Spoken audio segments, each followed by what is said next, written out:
tal? Muy buenas tardes, Facultad de Derecho, muy buenas tardes, Universidad Nacional Autónoma de México. El día de hoy estamos aquí en Procrastinando, donde tenemos un interesante episodio, a pesar de que en Procrastinando siempre hemos tenido temas muy dinámicos y muy interesantes. El día de hoy no deja de ser la excepción. Y el día de hoy pues, nos acompañan desde muy lejos, desde la República, desde el norte de la República, vienen aquí al Distrito Federal a acompañarnos un ratito. Y pues antes de presentar a nuestro invitado, me gustaría decirles que no, nos acabamos de aventar con Mambo número 5 de Pérez Prado, ¿no? Ha sido muy interesante la parte introductoria, esperemos que les haya gustado. Y pues bueno, el día de hoy nos acompaña el doctor Felipe Fierro y como ustedes ven ahí está su tesis doctoral y vamos a platicar de esa tesis doctoral que es hacia el derecho verdadero. Y pues nos encontramos en la mesa para realizar este podcast. Mauricio Liceo, Felipe Fierro e Ivana de Chipasevil. Doctor, es un gusto que nos acompañe. No, al contrario, no estar con ustedes. Doctor, la pregunta inicial, ¿por qué escribir sobre la verdad y el derecho, que son dos cosas complicadas, muy difíciles de justificar y muy difíciles de trabajar hoy en día? Mira, surgió en una clase del maestro León Solar, en la primera clase del doctorado en el seminario de investigación jurídica. Entonces el maestro puso la clase y dijo, vayan pensando qué tema les gustaría para hacer un proyecto de protocolo para la clase. A lo mejor si les sirve para el proyecto de tesis, y si les sirve, pues a lo mejor terminan. Entonces, pues cada quien en su área de especialidad empezó a dar temas, y entonces yo empecé a pensar, bueno, los derechos fundamentales, garantías individuales, derechos de los niños, de los indígenas, de las mujeres, derechos de los animales. Entonces, acá aquí ya hay una confusión sobre los derechos.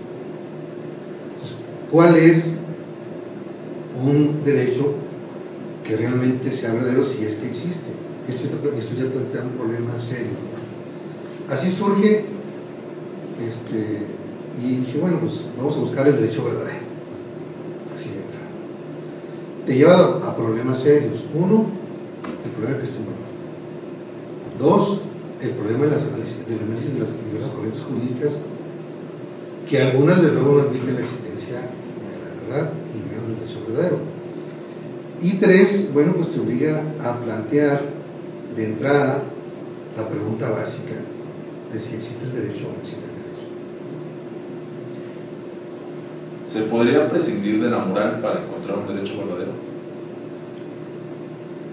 Es una batalla milenaria, ¿no? Yo te diría básicamente que no. Yo planteo 7 reglas de veracidad que le llamo así cuando hablo del derecho verdadero, y me refiero al derecho como ley, porque también encontré de entrada que hay una gran confusión entre lo que es el derecho como ciencia jurídica, lo que es el derecho como ley, lo que es el derecho como derecho facultativo o personal, lo que es la justicia, lo que es el bien común, y en la jerga inclusive los abogados mezclamos una cosa con otra.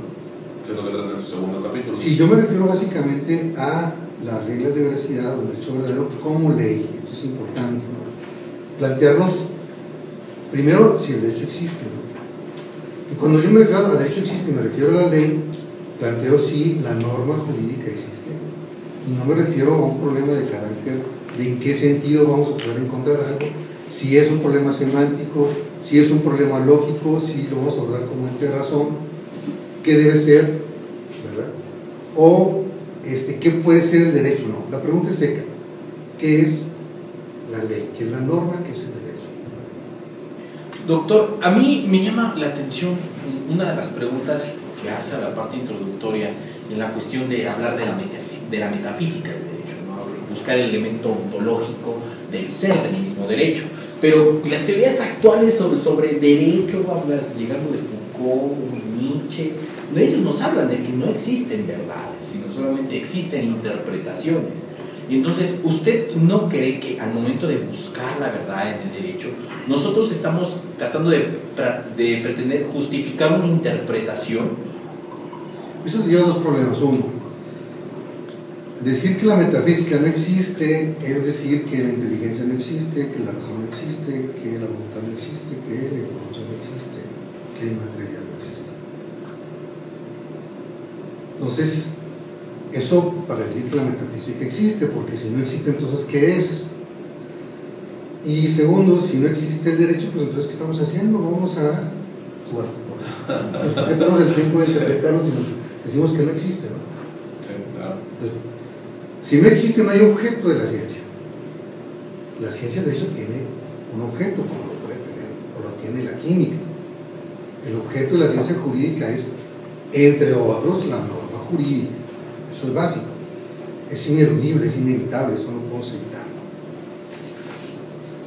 En este primer paso que usted nos menciona para llegar a un entendimiento del derecho, identificándolo con ley, tendríamos que prescindir de otras fuentes del derecho, como la jurisprudencia, como la costumbre, es decir, tenemos que descartarlas para llegar a una verdad del derecho como usted propone. No, son cosas diferentes. Cuando yo hablo, por ejemplo, la primera regla de veracidad, y me refiero a la identidad, y me refiero al ser jurídico, al ente jurídico, y lo defino como una relación inmaterial como género próximo y diferencia específica, pues que tiene una ordenación, que está fundamento de la ley natural, emitido por una autoridad que es conocida y orientada al bien común y a la justicia, ¿no? Entonces, esto es entitativamente el ente y que requiere una explicación radical que solamente sale de la filosofía.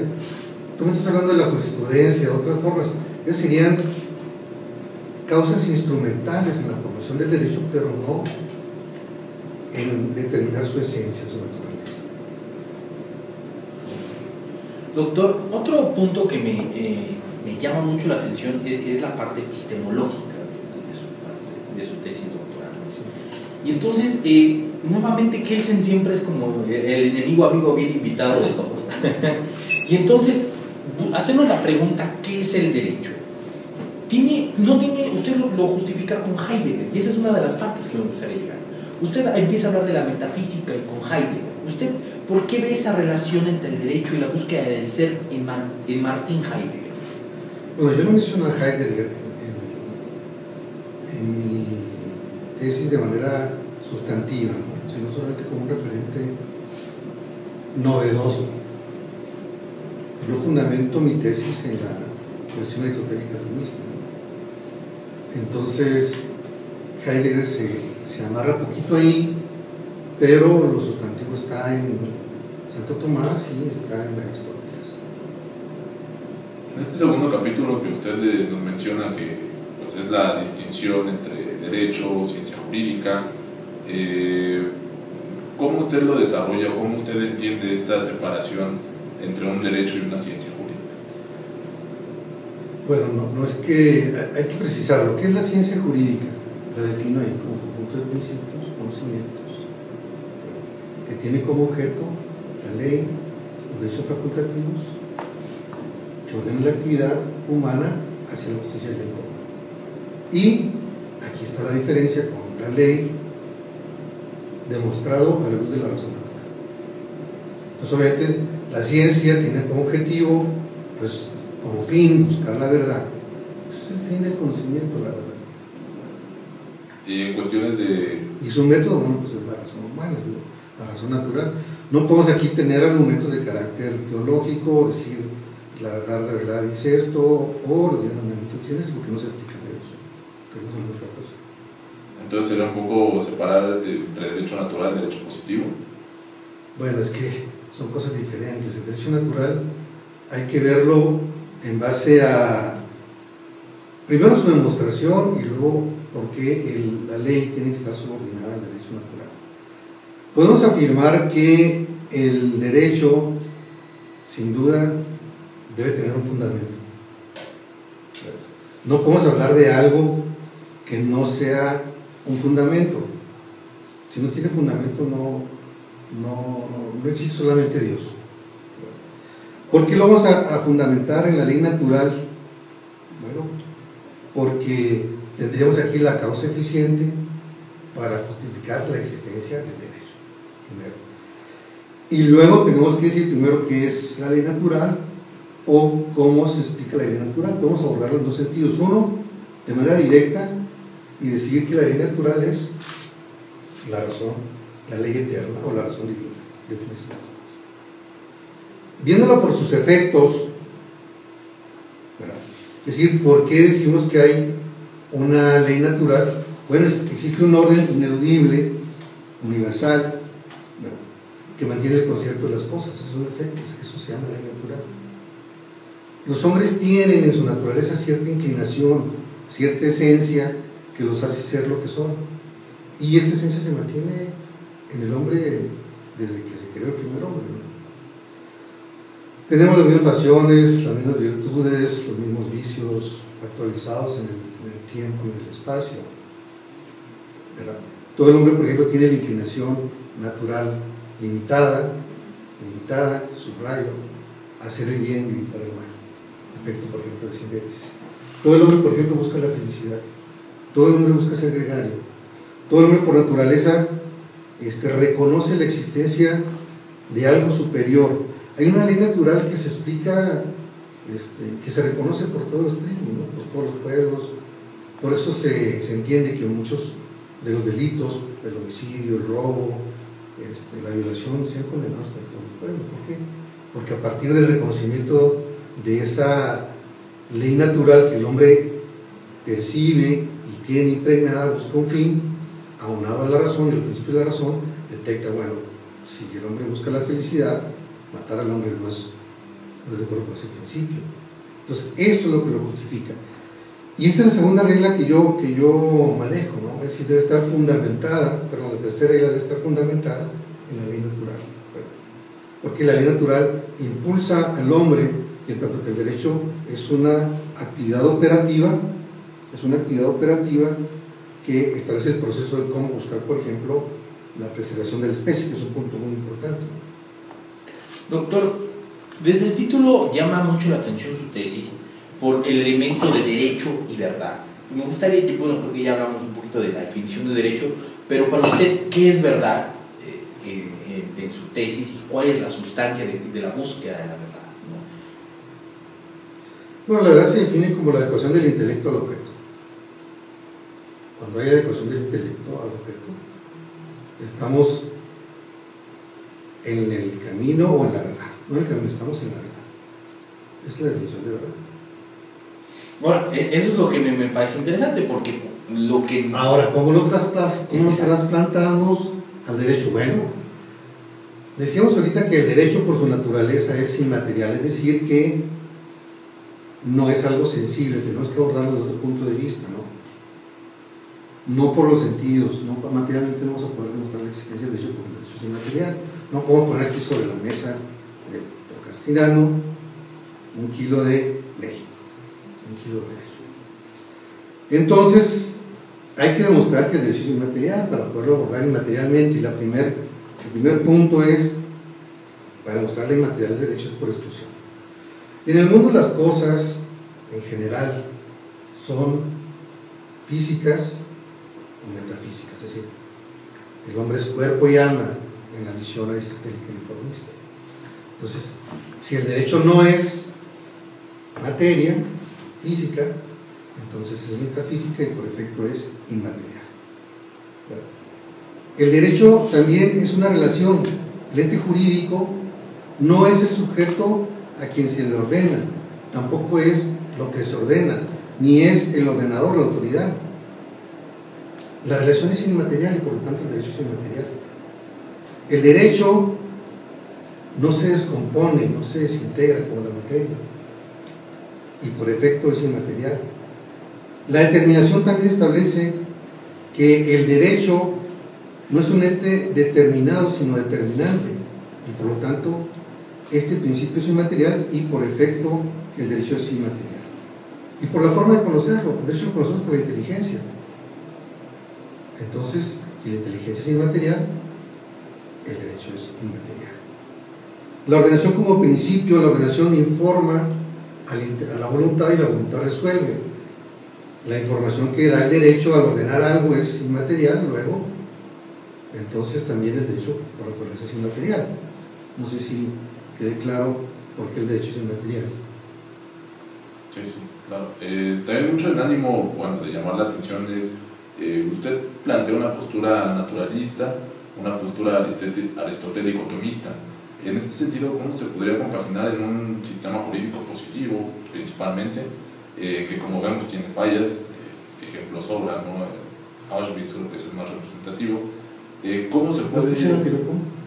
Auschwitz, o sea, los campos de concentración, donde se aplicaba el derecho a rajatabla, tal cual se propone en la teoría positiva. Vemos que, bueno, aquí tenemos que pensar un nuevo derecho, ¿no? Creo que los teóricos, los filósofos se han dado la tarea de entender el derecho de una manera un poco más adecuada a la realidad y de postularlo, es decir, con base en estos ejemplos de una superación del positivismo, ¿cómo podríamos, pues no sé si regresar, pero retomar el derecho natural, la postura aristotélico-tomista? Bueno, es que el positivismo no es derecho. O sea, ¿cómo fundas el derecho en la economía? ¿Cómo fundas el derecho los economicistas?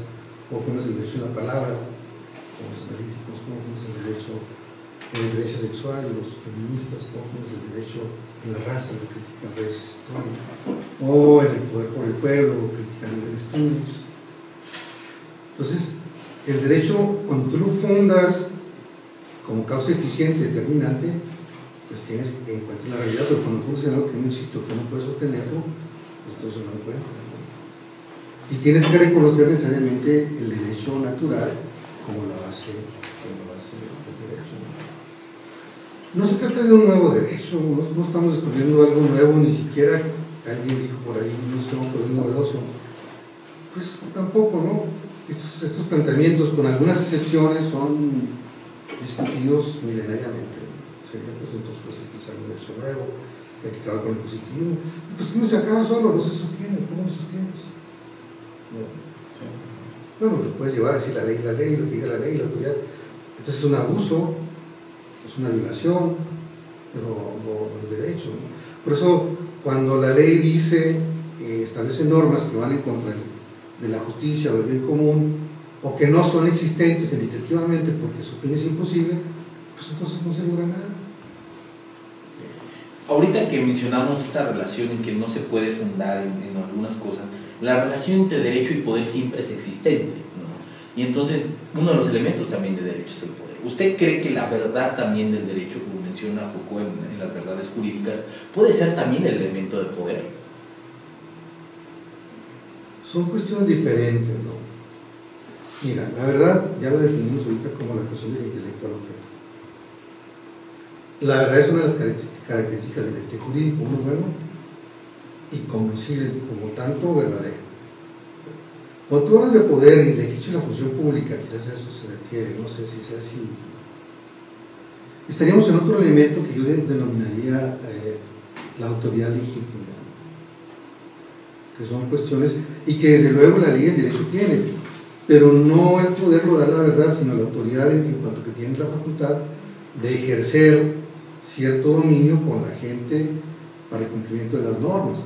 Si la autoridad tiene dos condiciones básicas: uno, que sea legítimo, es decir, que tenga un origen legítimo en cuanto a su fuente de poder, de nombramiento, de designación, de elección, etc. Y dos, que ejerza actos legítimos en cuanto vayan a la justicia y al bien común. Si llena el primero pero no llega en el segundo, pues entonces no estamos hablando de norma, porque sería imposible el cumplimiento de una norma que fuera por su naturaleza aberrante, por ejemplo, que prohibiera la libertad de expresión.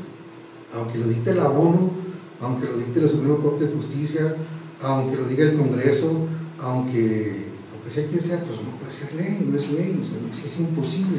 ¿Por qué? Porque la naturaleza humana requiere, exige la libertad y no se van a poder quitar, ¿no? Claro, desde una visión tan liberal, porque los liberalistas afirmarían la libertad. Pero en la búsqueda de esta verdad, no sé, podríamos decir, y reitero, podríamos interpretar el mundo de diferentes formas, pero la verdad determinada y dada no sería complicada de encontrarla. No, son cosas diferentes. La interpretación es el análisis del objeto a partir de un punto de vista. Si tú, al ver el iPad que tienes ahí, adecuas tu intelecto y lo interpretas adecuadamente para que ese no tiene problemas. Es verdad, hay una buena interpretación. Si yo interpreto que esa iPad, ¿verdad?, es un lonche porque traigo ahorita hambre, pues entonces mi interpretación es falsa porque no sea cubano. Son elementos diferentes, no le veo ahí problema. El objeto necesariamente es verdadero porque existe. Si existe es verdadero. Si no existe, pues entonces es falso. Entonces, y si es falso, es impredicable. No puedo decir nada de él porque pues, no existe. En este sentido también que usted nos menciona que bueno, el derecho natural pues tiene principios, ¿no? Aspira a un bien común, a un bienestar social. ¿Cómo podríamos entonces empezar a entender estos principios, a conseguirlos para que precisamente pues, todos partamos de una base y pues hacer el derecho social, ¿no? Que es primigeniamente de donde surge, ¿no? O sea, el derecho nace de la necesidad de regular a la sociedad, de vivir en armonía y pues creemos que está en una crisis, ¿no? Actualmente el derecho. Bueno, el último fin del derecho necesariamente es el bien común. Primero la justicia, y ahí implica pues, una obligación de correspondencia, de darle a aquellos lo que es suyo, ¿no? El bien común va más allá. El bien común va al perfeccionamiento del ser, al bienestar. Bueno, es la razón de la norma jurídica, por eso se ordena. O sea, el ordenamiento tiene principio de fin. ¿Cuál es el fin? El bien común. ¿Y por qué tiene que ser así? Bueno, porque cuando se integra la sociedad, por razones naturales, cuando advertimos que hay una visión, cuando hay un objetivo, entonces ese objetivo tiene que ser necesariamente bueno. Aristóteles define el bien común como lo que todos quieren, ¿verdad? Pero lo que todos quieren tiene que ser bueno. ¿Y qué es lo bueno? Lo que perfecciona el ser. ¿Qué es lo que perfecciona la sociedad? Pues lo que le permite cumplir con sus funciones básicas, ¿no? Seguridad, servicios públicos, servicios sociales, alimentación, desarrollo, etcétera, ¿no? Es decir, una ley que no tenga este fin no puede considerarse como tanto una ley. ¿Por qué? Porque definitivamente lo que justifica el derecho es precisamente esto, el bien común, por eso se ordena y debe tener un fin que sea alcanzable y perfectible. Eso es. ¿Cómo debe ser también el bien común? De acuerdo con Di Napoli, Giovanni Di Napoli, debe ser externo, así debe manifestarse de manera externa como una acción de gobierno o de todos los ciudadanos. Debe ser público, es decir, participar todos o beneficiar a todos, no solo un grupo. Debe ser natural, es decir, que atienda la naturaleza del hombre, ¿verdad? Yo creo que el bien común se justifica jurídicamente, pues tiene algunas bases. La sociedad siempre, todas las sociedades tienen fines, y no puede ser, o sería absurdo que la sociedad buscara un fin que atentara contra ella, por ejemplo, el suicidio colectivo. El bien común es algo apetecible por todos, por ejemplo, la intención de la felicidad. Todos quieren ser felices, es parte de la naturaleza del hombre. Esta es la felicidad razonable, el bien común logra desarrollarla, ¿no? Y además, como decimos, el bien común perfecciona el ser. ¿Por qué? Porque al proporcionar servicios educativos vamos avanzando y perfeccionando. La búsqueda del bien común es un gran motor social. Es decir, el hombre aspira a tener servicios y hace grandes obras de infraestructura o hace algunas obras culturales importantes o las va desarrollando. Y entonces esto es lo que justifica la ley en tanto que lleva a la sociedad hacia un fin. ¿Qué no es el bien común? ¿Qué sería el mal común? ¿Qué sería la negación del bien común? Bueno, alguna ley que, por ejemplo, por su fin alentara costumbres viciosas, perversas, ¿verdad?, que fueran contraculturales. Eso no sería el bien común. Tampoco cuando una ley impusiera reglas de carácter económico que impidiera el desarrollo cultural o social o económico de la propia sociedad. O bien una ley que impidiera el goce o el disfrute de bienes, ¿verdad?, deleitables, justos o normales, ¿no?, que cierren todas las cantinas, por ejemplo. Entonces, esto se complementa, ¿no? El bien común es necesariamente uno de los fines del derecho y es una de las reglas de universidad que yo establezco en la teoría. Pero en ese sentido, ¿qué valor epistémico tendría buscar la verdad del derecho? Es fundamental, es que si no tienes tú la verdad del derecho en cuanto a realidad existente, pues no tienes objeto de estudio, epistemológicamente, ¿cómo lo estudias? ¿Cómo lo valoras? Pero podría ser que nos adentremos más a buscar a cómo entendemos el derecho, a cómo lo conocemos. Podría ser dos distinciones interesantes. Porque sí, el entendimiento es cómo nosotros tiene que ver el elemento de la razón, pero posiblemente nosotros lo conocemos de manera cognoscente y de manera sencilla. Pero por eso le mencionaba el valor epistémico que tiene conocer la verdad. Para mejor algunos pragmatistas o para algunos utilitaristas, la necesidad de buscar el derecho no es tanto, sino la funcionalidad que puede llevarnos al bien común. Entonces, es por eso que su tesis me llama mucho la atención en ese aspecto. bueno, aquí tú planteas un elemento importante, o sea, ¿cómo será el proceso de conocimiento? Porque como conocemos, resolvemos. ¿Verdad? Es decir, si tú dices, conozco el fenómeno, pero no el número, entonces ya vas marcando ahí una línea. Si tú dices que solamente se conoce lo que es sensiblemente demostrable, experimentalista.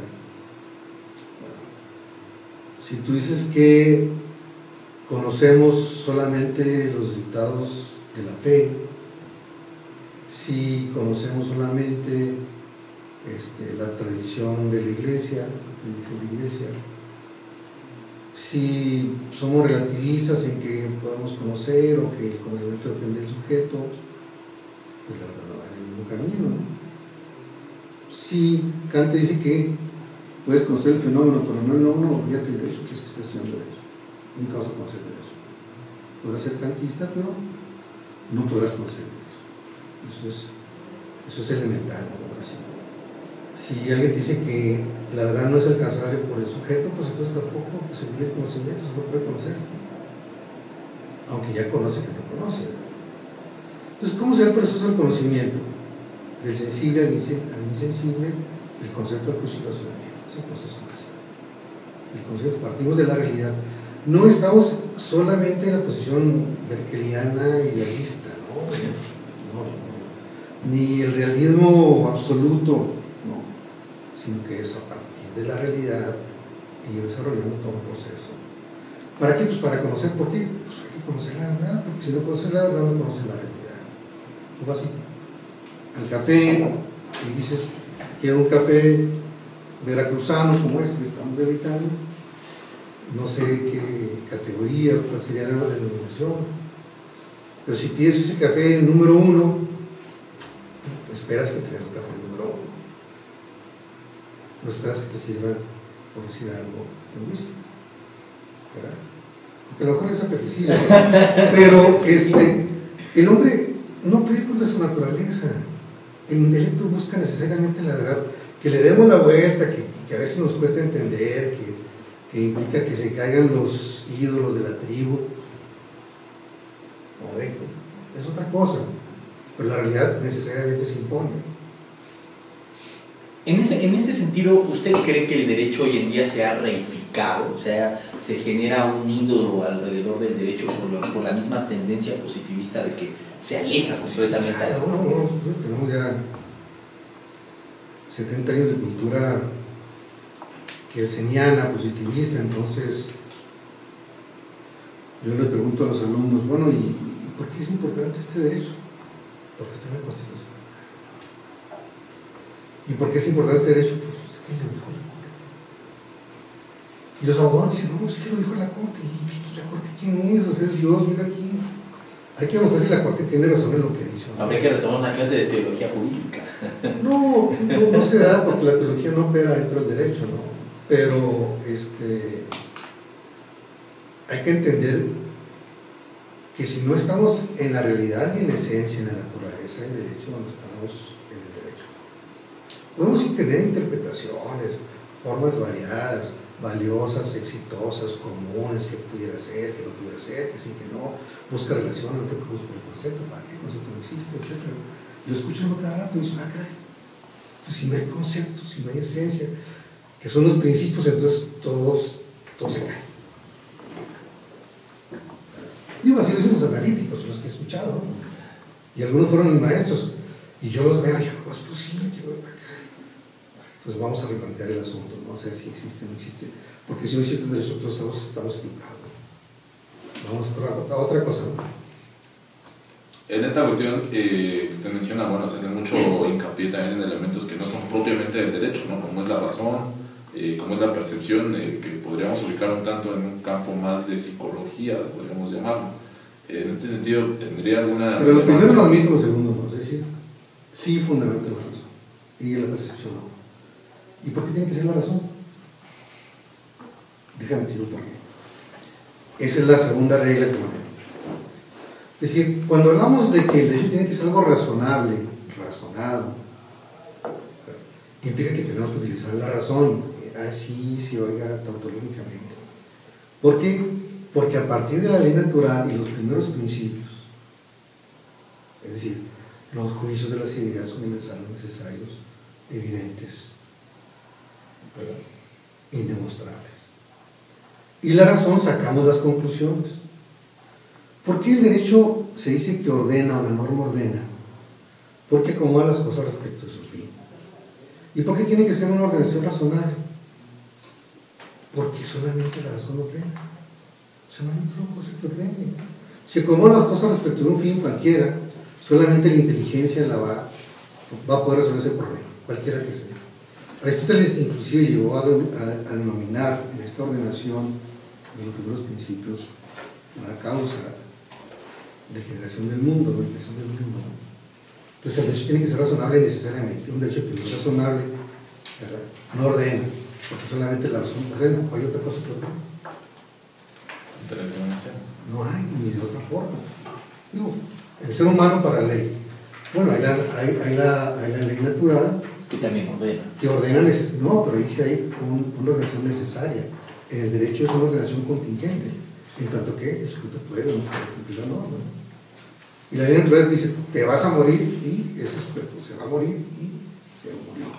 No hay otro.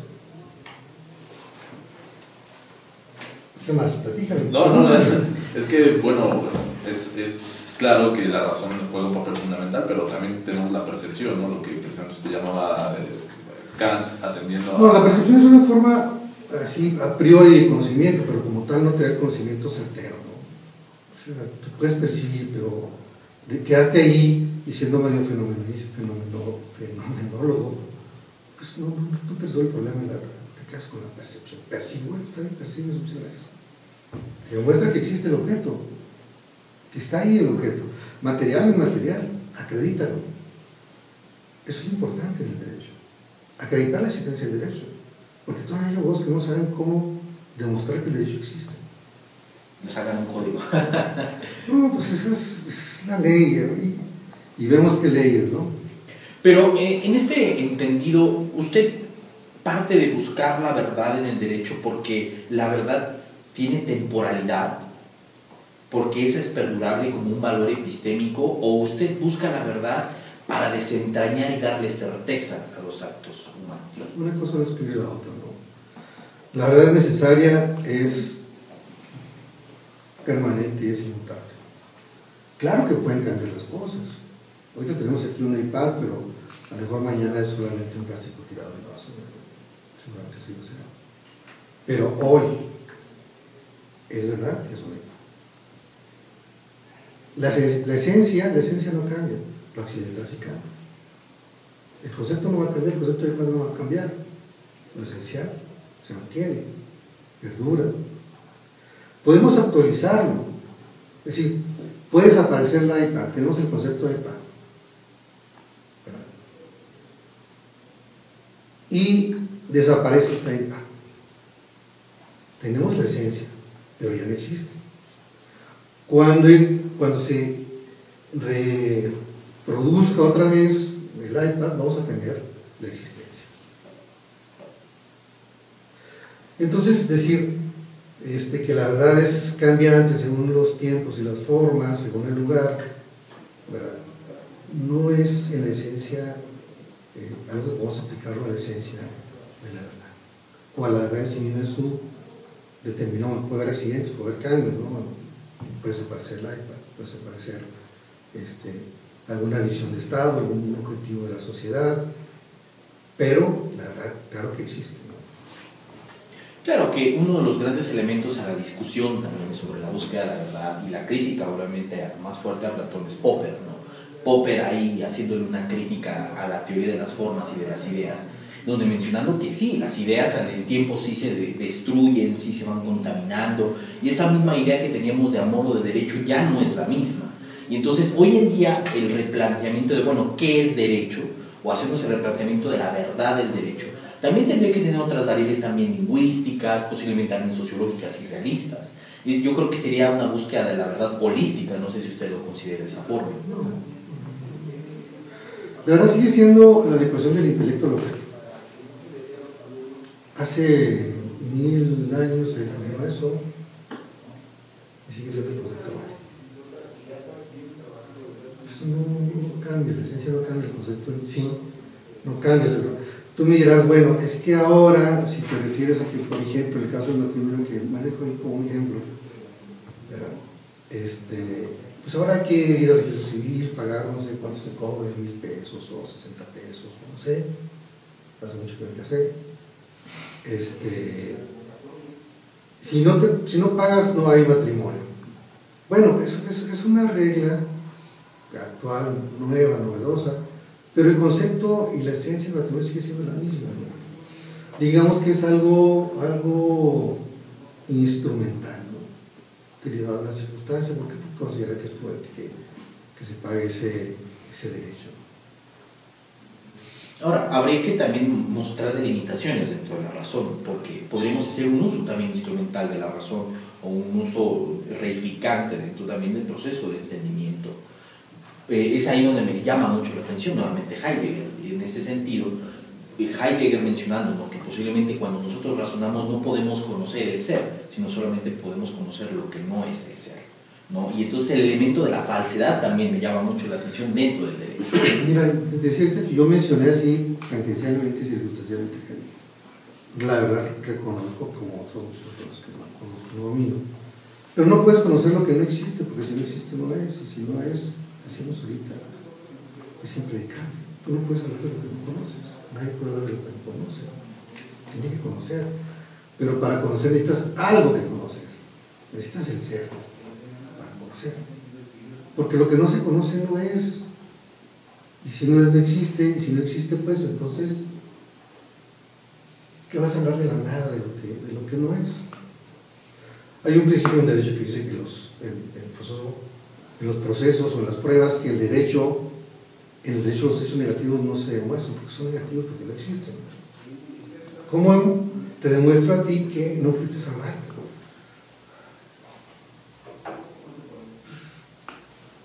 Pues digo, sí fuiste a Marte, aquí está, agarraste la nave, bueno, es un hecho ya positivo. Lo que no se conoce no existe, lo que no existe no es, por lo tanto, insisto, es impredicable.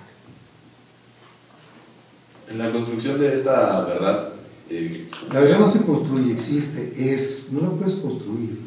Bueno, de esta identidad de la verdad, del objetivo entitativo del derecho.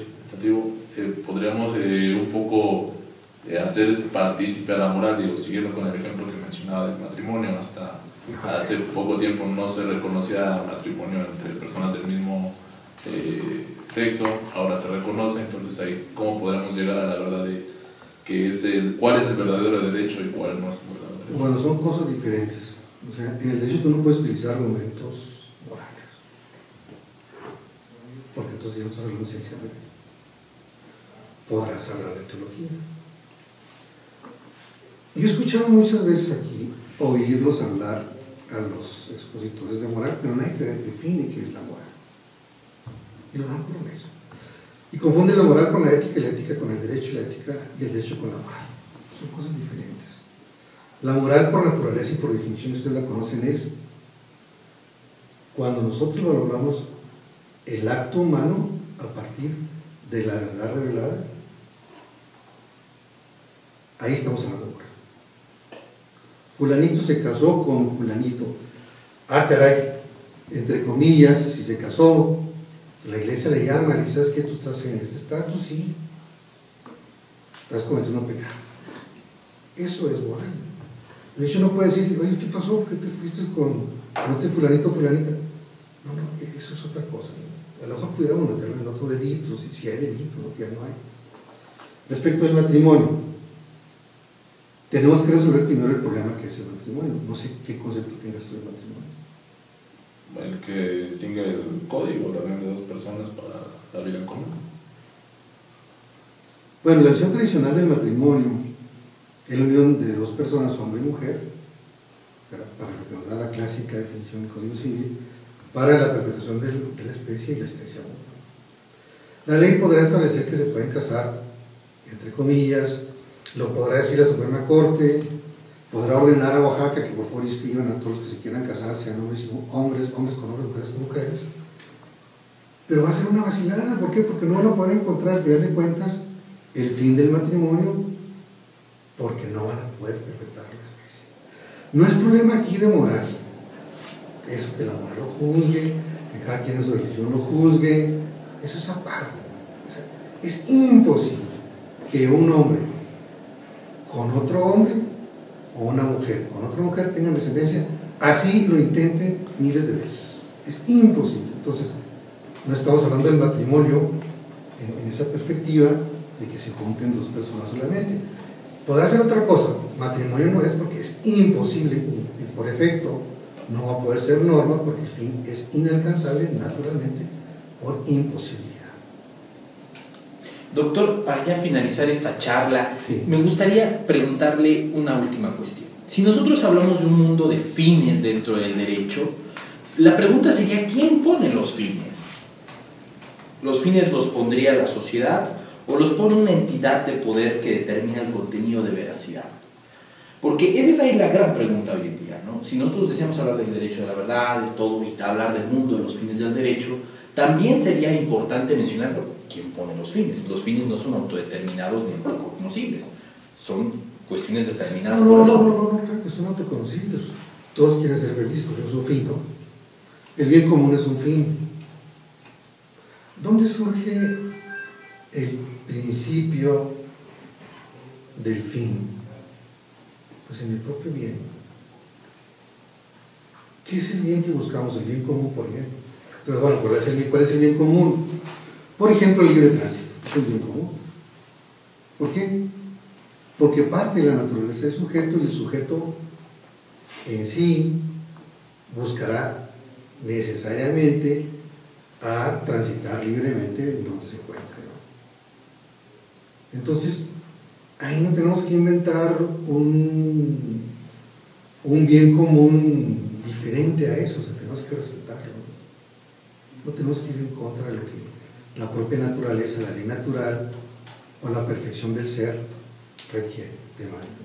¿Qué demanda, por ejemplo, el ser para perfeccionarse culturalmente? Pues escuelas, pues universidades, pues diríamos sistemas de becas, etcétera, ¿no? Entonces hay que perfeccionar el ser. ¿Por qué? Porque un ser que se culturiza pues tiende más a su perfección, en tanto que esa perfección le permite el desarrollo de sus capacidades. Entonces no hay que ser genios, y esencialmente, si ahorita vemos el debate en el mundo, los bienes que se buscan son seguridad social, educación, recreación, empleo, etcétera, ¿no? Y si vamos un poquito para atrás, llaman de otra manera, pero buscarían salud o alfabetización, y si vamos más para atrás, igual, ¿no? Es decir, ahí sí tenemos que adaptarnos a las circunstancias reales materiales, pero adaptarlos, no eliminas la necesidad de querer ser culto, por ejemplo. Doctor, pues ha sido un gusto, de verdad ha sido una charla bastante interesante, acá nos hemos puesto a filosofar. Pero no me dejaste terminar cuáles son las reglas de veracidad, nomás se las voy a mencionar porque anoche estuve recordando eso, nomás brevemente, ¿verdad? Primera regla de veracidad, es decir, que el derecho exista, que entitativamente sea demostrable, además que tenga por naturaleza un orden que vaya hacia la ordenación, acomodar las cosas respecto a su fin, que se funde en la ley natural y en la razón, que sea emitido por autoridad legítima en actos legítimos, que la ley se conozca, que tienda la justicia, el bien común. Estas son las 7 reglas básicas. Doctor, pues ha sido de verdad un gustazo y por favor no se olviden, doctor, no sé si nos puede dejar su correo electrónico para si quieren. Sí, es felifierro@mac.com. Y pues les agradecemos muchísimo, no se olviden de visitar www.procrastinando-derecho.blogspot.com, nos pueden encontrar en procrastinando.podomatic.com, Facebook, Twitter, todas las redes sociales estamos para servirles, y no se olviden de encontrar el número 2 de la revista que trae unos artículos muy interesantes. Muchísimas gracias. No, gracias a ustedes. Gracias. Nos dejamos con el mambo número 5. Híjole, muy norteño. Hasta luego. Gracias.